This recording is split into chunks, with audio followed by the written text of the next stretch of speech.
I started talking to Iain, who was the person who was running Gandalf's garden, who had just come back from India. And he mentioned Maharajji. And I thought, well, sounds like a nice old man, but I'm not interested in Hinduism. I like the Zen, direct approach. So anyway, didn't think any more about it. And then I heard about Maharajji again, probably about 5 months later. And I had the same reaction. Sounds like a nice old man, but nah, not really interested. However, the next day, I was on, and I'd always heard of Maharajji called the old man in a blanket. So the next day I was on a bus in London going to the university. It was a bus route I knew very well because I travelled it every day. And also the point, the part where I saw this old tramp was one of the few straight and wide streets in London. And anyway, the bus stopped. There was only one other man who was sitting on the bus, in the bus, and he was sitting opposite me.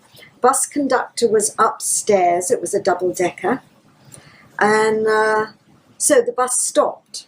And this old tramp got on, like an old hobo, wearing layers upon layers of tattered clothing, needed a shave, greyish hair that he had more like a crew cut, but I could tell that it was grey hair. And he was carrying a blanket under his arm. And for some reason, he stood in front of me, even though the bus was practically empty, and gave me this beautiful, beautiful smile, as if to say, move over. I want to sit beside you. So I moved over, he sat down, and I could feel the seat depressed because, you know, he had some girth to him.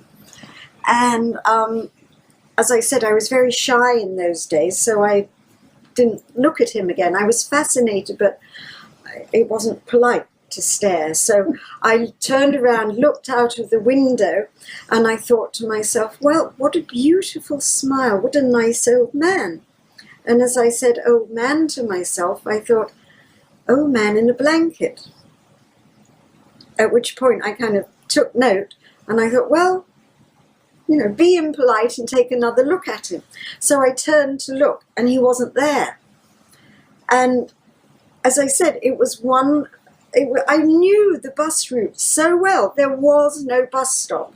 Even if for some reason the bus had stopped and he had got off, and it would have been very difficult for all that to have happened because this was in the space of a couple of minutes, he would have stuck out like a sore thumb because there was hardly anybody on the street, and he would have been the only tramp on the street. So the next day, some friends came round saying that the previous morning they had had very strong feeling that I should go to India to see Maharajji, this old man in a blanket, and that they wanted to give me the money to buy a ticket to fly to India. I walked in to the ashram, you know, with the express intention of saying, were you that old man in London? And I got there in front of him, and he was wearing the same blanket, and he gave me the same smile. Didn't need to ask if he were the same old man. He gave me the same smile, and my heart opened. I think maybe for the first time in my life, my heart just really opened, and it was like, yes, yes, Baba, whatever you want.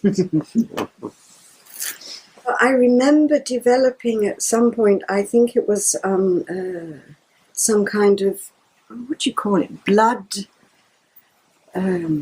poison or something, so that, you know, the blood vessels started to, you know, it was turned red and it was starting to creep up. So people told me to go to the doctor, which I did in Nainital, and I remember, I think he told me I had to have 4 injections. So 1, 2, 4 days in a row. So 1, 2, and by that point I thought, where's he going to put the others? this is a man I don't know and I don't trust him particularly. I'm not going back because he'll probably put it in my leg or my behind, somewhere worse.